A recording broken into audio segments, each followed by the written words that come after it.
Hey guys, a whole bunch of stuff in the news, people getting attacked, animals getting attacked. A whole bunch of stuff is being propagated as, you know, the end-all be-all to how to protect yourself.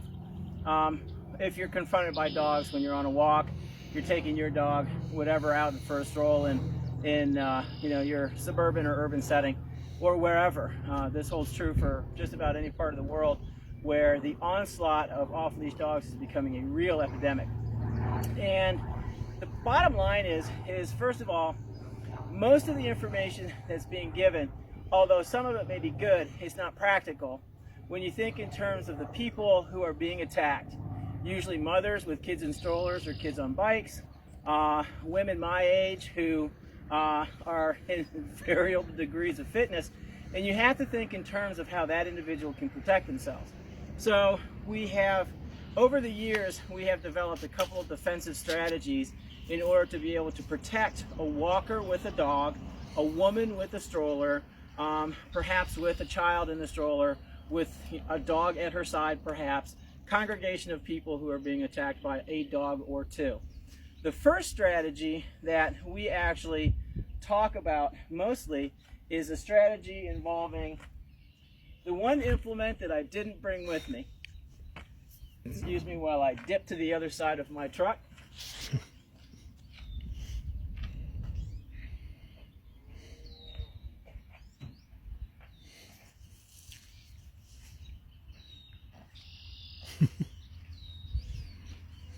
This is not your average umbrella. This is actually a golf umbrella.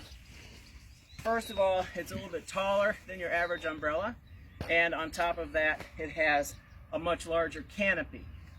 And basically, when you're going for a walk with a dog, it's not that difficult to have something under your arm, but of course, that also is suggesting that perhaps, I think Pearl just got stung by a bee, that perhaps your dog is trained in under, you know, an above average standard of obedience under distraction.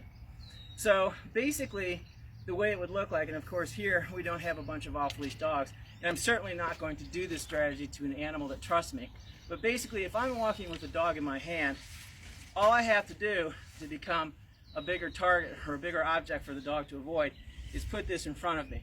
It increases my arm length, it's not too heavy, but it has enough weight to it that if the dog decided that he wanted to get closer, all I have to do is flip it open, and now all of a sudden I have a way with which to keep the dog off of me and be able to strategically push through. If I have a dog who's trained well enough, the dog is going to be held behind me as I continue to move forward. A dog who wants to attack the umbrella, the cool thing about these is they have these pointy little things on the end. What you're aiming for basically is the throat, where the lower jaw meets the neck, or inside the mouth. So as the dog's coming in, you're not wasting energy trying to hit the dog on the top of the head. You're poking and advancing, so that way the dog has to retreat. Once, if you can, land a few blows that way. Most dogs don't like having things shoved down their throat. Then basically it's a good strategy, especially with a dog who's not necessarily going to be as aggressive, or isn't, you know, he's showing some concerns, but basically he's easy to deter. In another situation where you're someplace, you have a walking stick kind of like this one, who's got a heavy object on the end and a sharp object on the other end. So basically, in a situation where you're trying to just deter a dog from coming closer, you can actually fan the ground in front of you and keep dogs away. Same thing, the object that you're holding is not so weighty that you can't control it at an extension that just basically makes it longer than your arm. The other thing is if you have to, you have two ways with which to defend yourself.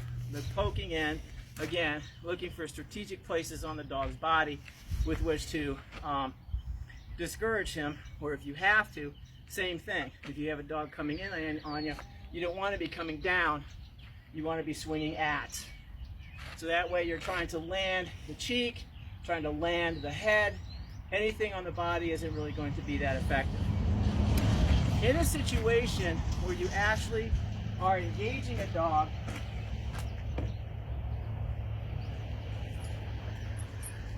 or you're trying to disrupt the fight, some of the things that I ask my owners to arm themselves with is basically a simple chain with an eye bolt that you can attach to the end of it. That way it becomes really quick for you to be able to loop this around the dog's head and cup it to itself.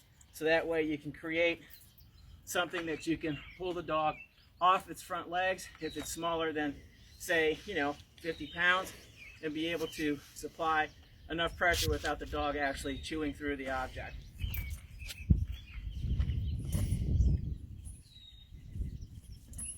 I don't like using leather for this. I prefer using something a little bit sturdier. Biothane is a good choice, and essentially it's the same thing. All I want to do is have something that I can put around the dog's neck relatively quickly. Come here, Pearl. Hey. Thank you, sweetheart. You're last. And it's just like my own dogs.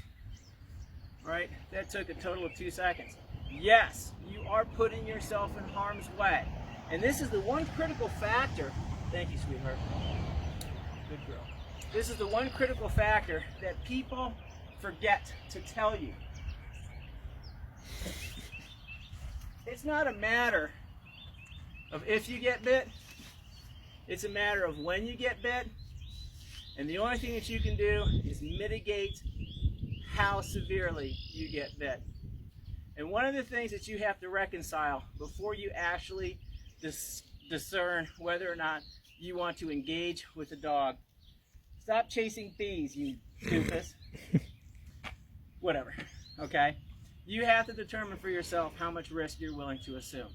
In a situation where I have been confronted with a dog that was trying to do myself and my then infant son bodily harm, I became very, very defensive. So adrenaline has a lot to do with what you're about to do to that animal. But you have to understand, and one of the comments that was made when I posted that I was going to do this was, at what point in time do you decide which limb to offer the dog? The thing is you want to use your less dominant hand defensively to keep the dog away from the hand that's going to wield whatever is going to wield, right? So in this, and I actually have 1 pound hammer handles. I don't know where they are. All this is a really dense piece of wood. So as the dog's coming in, if I have to give him a body part, I'm going to give him an arm to keep him away from my face and my abdomen. I'm going to keep him away from my legs. Because once you're down, it's over. If he comes in on the arm, I'm going to practice stepping in and clubbing him right on the top of the head. You want to hit where the muzzle bridges the eyes, because not only is it filled with a bunch of really sensitive nerve endings, you want to be able to disable his ability to breathe well. If you can't get a collar on him, you can't get him in a bare naked chokehold, you have to be able to protect yourself, using physical force as necessary. So as he's coming in, I'm going to offer him a body part that, yeah, it's going to hurt like hell, but it's not going to kill me. And as he's coming in, I'm going to club him like a baby seal. These things are easy for any person to carry. All of these things are easy for any person to carry. State law determines whether or not you can actually handle a knife, right, of certain lengths. And of course, this one chooses not to work now. There we go. So basically the same thing. If a dog's coming in on me, if I have an opportunity, I have one of these on me all the time. I'm going to make sure that before he gets close enough to me, it's in my hand and I'm ready to go. And I'm going to get him the exact same thing. I'm going to give him something to feed on, and then I'm going to get him in the neck. As he comes up, I'm going to try and eviscerate him. I'm going to do things that are going to drop that dog. End of discussion. Most municipalities don't allow for guns. Most municipalities don't allow for knives like this, right? But the bottom line is if you're in an area where there is a serious concern about you being approached and attacked by oncoming animals, you absolutely have to defend yourself. One of the things that people do is they assume that all dogs are friendly, or they assume that their dog is friendly, or they assume the dog approaching them can be discouraged.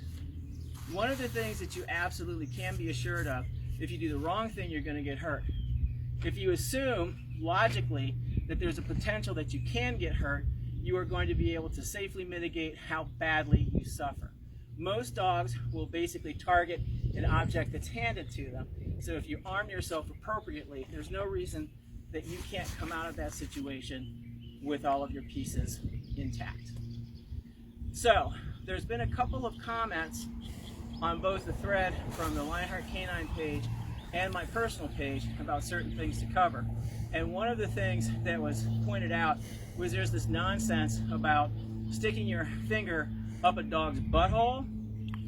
I'll pay real folding money to see that video. I want to see a dog attacking you and you sticking your hand up its butthole, right? Or a finger or a thumb or whatever. Although there is a possibility where that could actually work. Usually the bitey parts are facing away from you because someone else is getting attacked.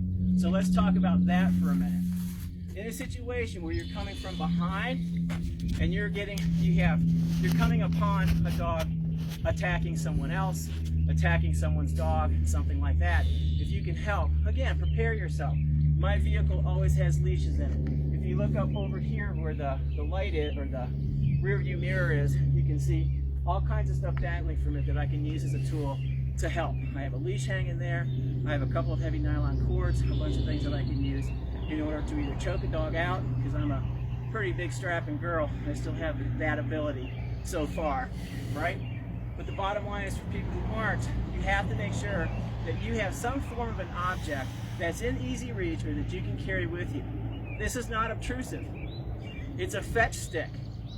If I'm playing with my dogs and I'm playing fetch, they're going to get this, but it's got enough weight to it that if you're attacked, or if you know someone, or you see someone who's being attacked, you can actually use it to help break up that attack, either crossing the dog right across the bridge of the head because it's got enough weight to it, or across the bridge of the nose because it's got enough weight to it, or being able to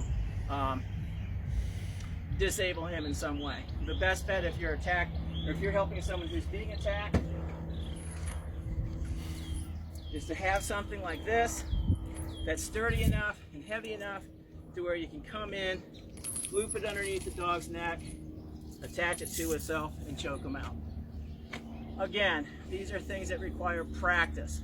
I am by no means a ninja, but I've been attacked enough times to know what I need to do to defend myself in the future. I never leave my home without being armed. If I'm going to be someplace in suburbia, I have at least a stick or an umbrella. Both of these things can be taught, or can be used to keep a dog away from you, okay? In some place where the urgency is a little bit greater, the first thing you have to do is learn how to, well, learn basically what it is that's going to carry you through. Think rationally, don't be hysterical, and basically fight back with some common sense. Mitigate the injury that you're going to suffer, because you're going to suffer one, right? And basically make sure that your dominant hand is available in order to be able to help protect you against a dog attack. We actually offer workshops on how to defensively handle. If you're interested, you can contact us at info@lionheartcanine.com. You can always call me via my cell phone, send me a Facebook message, what have you, but we can certainly help you learn how to protect yourself a little bit more effectively.